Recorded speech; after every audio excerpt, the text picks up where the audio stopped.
So you get the email, the one you've been refreshing your inbox for, maybe a little obsessively, an interview invitation to your dream health professional school. For a few seconds, it's just pure joy. And then, boom, the panic starts to creep in. If that sounds even a little bit familiar, don't worry. You are in exactly the right place.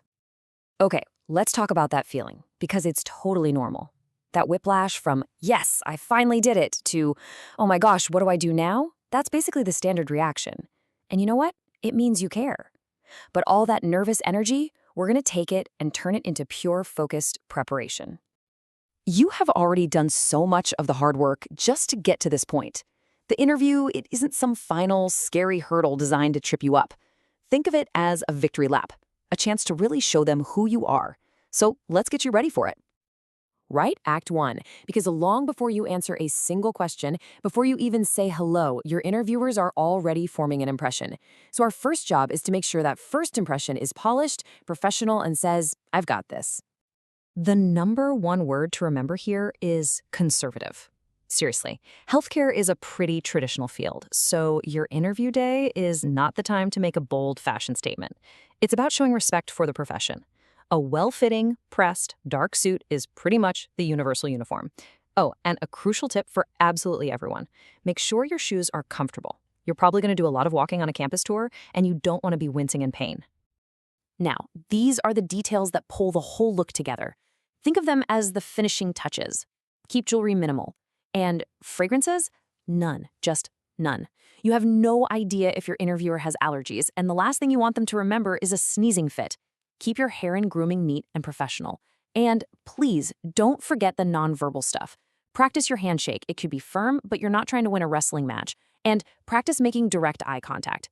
These small things scream confidence before you've even opened your mouth. Okay, so you look the part. Now let's get to the real substance. A great first impression opens the door, but solid preparation is what makes them remember you after you've left. This is the homework that really separates a good candidate from a great one. The morning of your interview should be calm and focused, not a frantic scramble. This simple checklist is your key to that. Have your suit laid out and ready to go. Give your application one final read-through, and we'll talk more about why that's so critical in a second. And for the love of all that is holy, figure out the logistics. Know how you're getting there, where you're parking, and exactly which building you need to be in. Nothing shatters your confidence faster than being lost and late. This right here is where you can truly set yourself apart. Researching the school's mission shows you're not just blasting out applications. You want to be there for a specific reason. It is absolutely vital to understand the interview format. Is it a traditional one-on-one, a panel, or a multiple mini interview, the MMI, where you rotate through a bunch of short little interview stations? You need to know. And, of course, know your own story. This quote pretty much says it all. Every single thing on your application, every volunteer gig, every research paper, every sentence in your personal statement is fair game. You have to be ready to talk about any of it, and not just talk about it, but talk about it with passion and detail. All right, the moment of truth has arrived. You look great, you've done your homework, now it's showtime. And yeah, I'm using that word on purpose. An interview is not an interrogation. It's a performance where you get to be the star, showing off your journey, your skills, and your passion. Ah, yes, the question everyone seems to dread. But here's a little secret. It's actually a gift. It's a wide open invitation for you to frame your own story, right from the start. But you can't just wing it. You need a game plan. So here's that game plan. First, just brainstorm all the key experiences from your life. Think about your education, your professional work, other big experiences like volunteering, and your personal story. Then, look at that list and pick out the 5 to 8 highlights that best tell the story of you and why you're here. The final step is to weave them together into a compelling narrative.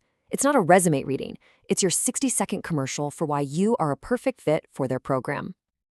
Okay, here's another classic that can make people sweat, but they're not trying to trip you up, I promise. What they want to see is self-awareness, they want to see resilience, they want to see growth. The failure itself isn't the point, it's how you responded that matters. And lucky for you, there's a perfect tool for structuring your answer. Meet your new best friend, the STAR method. It gives your story a clear beginning, middle, and end. S is for situation. Set the scene really quickly. T is for task. What was your job or your goal? A is for action. What specifically did you do? And most importantly, R is for result. What happened in the end? And what did you learn from it? This simple framework turns any old story into a powerful example of your character. A few last-minute pro tips for the big day. Get there early, like 30 minutes early. Find the room, use the restroom, take a deep breath. Next, turn your cell phone off. Not on silent, not on vibrate, all the way off. And remember, you're being interviewed from the second you step on campus. Be nice to everyone, the parking attendant, the receptionist, everyone. And you know what? It's okay to say, I don't know. Better to be honest than to make something up. Finally, just try to relax. They invited you because they're already interested. Let them get to know the real you. The main questions are done. You're breathing a sigh of relief, but hold on. The interview isn't over just yet. These final moments are your chance to really seal the deal and leave an impression that sticks with them long after you've walked out the door. Every single interview, without fail, will end with some version of this question. It might sound like they're just winding things down, but this is one of the most important questions of the entire day. And your answer needs to be yes, 100%, absolutely always yes. Saying you don't have any questions can come across as a lack of interest or curiosity. This is your last chance to show them how engaged you are and how seriously you're taking this opportunity.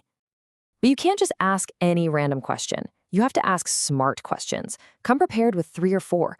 Ask about something that shows you've done your homework. Ask about student culture, a specific research program, or maybe community outreach opportunities.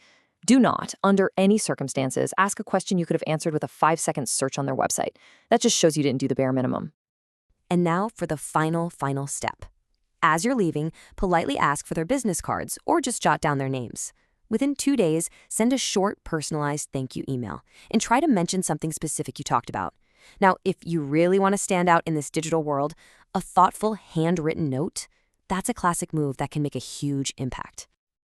Look, at the end of it all, the interview is just one conversation on one day. It's simply an opportunity to share the incredible story that you've been building your entire life. You are more prepared for this moment than you even realize. Now go in there and show them who you are. You've got this. You're ready.